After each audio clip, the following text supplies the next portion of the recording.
The moment people laugh at the one thing you still believe in, you face a choice.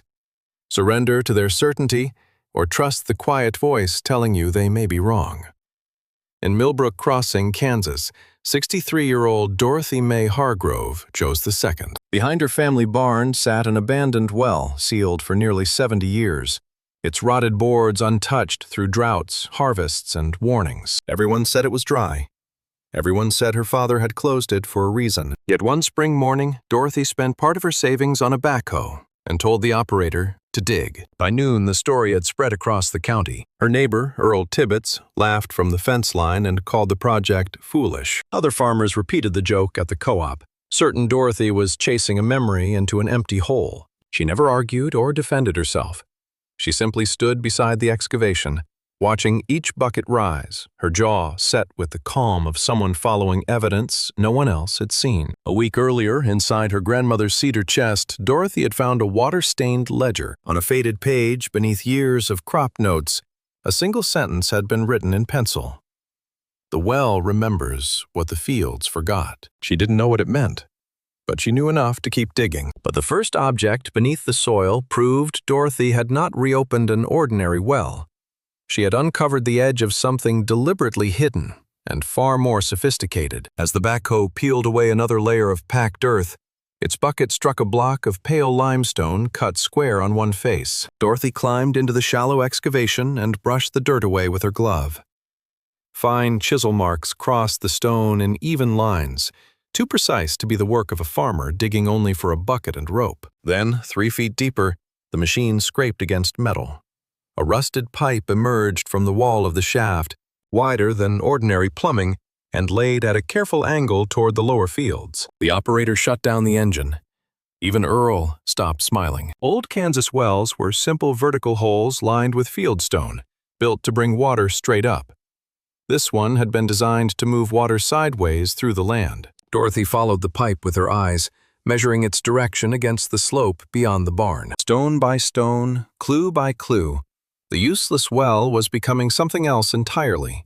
A planned system meant to collect, control, and carry water across the farm. And if someone had engineered all of this decades ago, one question now mattered more than any other. Where was the water supposed to go all these years? But what Dorothy found in the ledger transformed the mystery beneath her barn into a forgotten chapter of American farming history.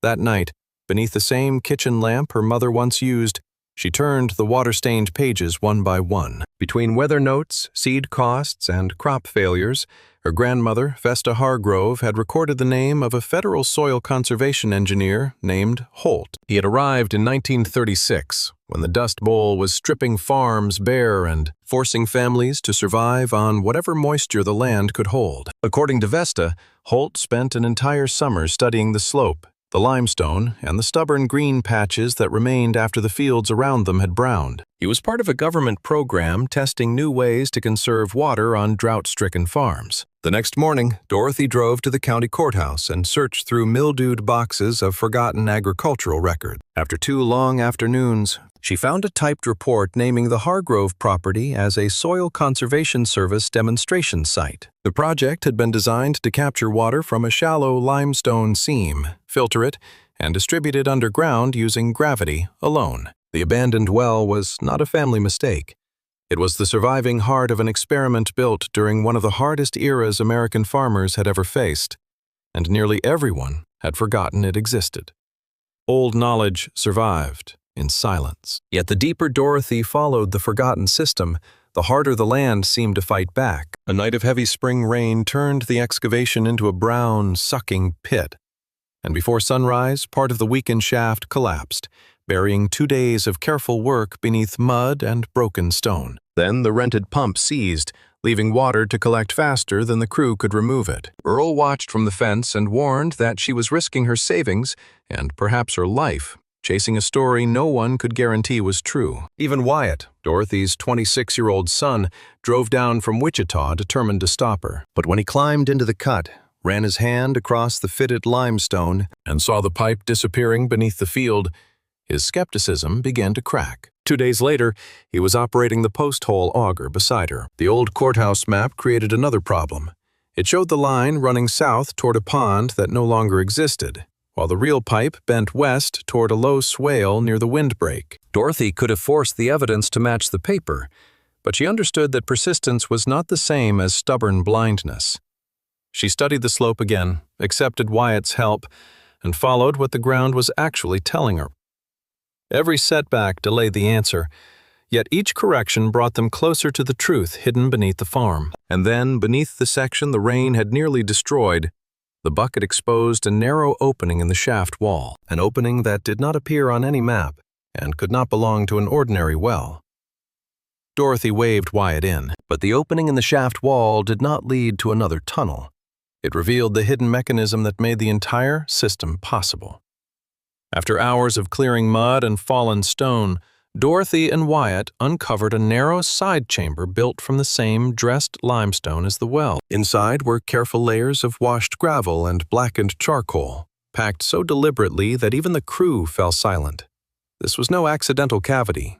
It was a filtration chamber, designed to clean the water before it ever entered the buried pipes. Dorothy called the county extension office again, but this time she asked for someone who understood groundwater. Hydrogeologist Carla Jensen arrived with testing equipment, climbed into the shaft and studied the chamber, the pipe angle, and the exposed rock beneath their boots. What she explained changed the meaning of everything they had found. Beneath the Hargrove farm lay a shallow limestone shelf holding a thin but steady seam of groundwater, separate from the deep regional aquifer that neighboring wells depended on. In dry years, the deeper aquifer could fall rapidly, but this smaller seam was slowly renewed as rain moved through cracks in the limestone. Engineer Holt had intercepted that hidden supply, filtered it through gravel and charcoal, then used elevation alone to send clean water through clay and iron pipes toward the lower fields. No electric pump, no fuel, no machinery beyond gravity and patience. Dorothy had not uncovered merely an old well. She had found a remarkably efficient farming system built nearly 90 years earlier, one that used the land's own geology to conserve water long before sustainability became a modern promise. But the system still had to prove it could work. But the true test was still ahead. Could a system buried and forgotten for nearly 90 years bring life back to the fields above it? Dorothy, Wyatt, and the crews spent days clearing roots, hardened silt, and rust from the old lines. At first, nothing happened. Then, a thin stream began moving through the pipe, slow but steady, until damp soil appeared in the lower field where the ground had always stayed strangely cool. Suddenly, generations of unanswered questions made sense. The Hargrove hayfields had remained green weeks longer during dry summers because water had been feeding them from below. The lower pasture had resisted the cracking heat that ruined neighboring land. Certain rows of corn had survived brutal July afternoons not because of luck, but because Holt's hidden system had quietly protected them. What the family had mistaken for unusually good soil was actually the result of forgotten engineering still working beneath their feet. Dorothy stood at the edge of the field and understood that resilience is rarely accidental. Sometimes it is built slowly, maintained silently, and inherited by people who no longer remember its purpose. The lesson was as practical as it was powerful. Before tearing out an old system, replacing it, or calling it useless, first understand what problem it was designed to solve. The well had not failed the farm. The farm had simply forgotten how to listen to it. The evidence was undeniable. But the most surprising result was not what the restored well did for Dorothy's fields. It was what her quiet persistence began to change beyond her fence line. The same neighbors who had laughed now arrived with notebooks, questions, and cautious respect. Earl Tibbets stood beside the uncovered shaft, studied the fitted limestone, and admitted that in 50 years of farming, he had never seen workmanship like it. Word spread quickly. The County Historical Society confirmed that the Hargrove well was one of the few surviving soil conservation demonstration sites from the 1930s, while the Extension Office began bringing farmers to the property to study passive water management in action. Carla and her team explained how gravity, filtration, and careful use of the land's slope had created a system that worked without fuel or electricity. Wyatt, who had first driven from Wichita to stop his mother, became so fascinated that he changed his college major to agricultural engineering. Soon other families began reopening half-forgotten wells and searching old records of their own. Dorothy never used the discovery to humiliate anyone. Her real victory was larger. One woman's decision to listen to the past had given an entire farming community a reason to look again at what it had dismissed. The laughter disappeared, replaced by curiosity, cooperation, and the possibility that more forgotten answers were still waiting beneath familiar ground. By spring, Dorothy's farm became a classroom where old knowledge could guide future decisions. But Dorothy's greatest discovery was not the water beneath her farm. It was the reason so many valuable things disappear even when they are never truly gone.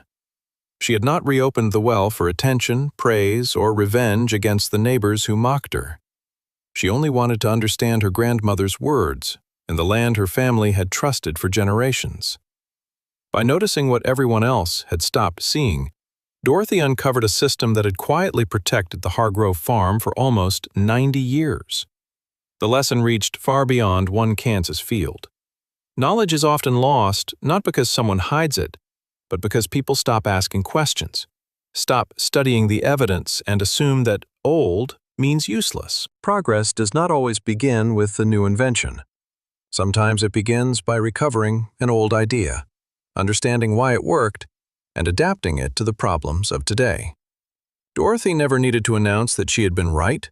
The green fields, flowing water, and farmers gathering beside the old stone shaft spoke for her. So ask yourself, what have you dismissed simply because everyone else stopped believing in it? The answer may be closer still. Share your answer in the comments, and subscribe to Solace Farm Stories for more powerful stories of courage, forgotten wisdom, and ordinary people who refused to stop looking.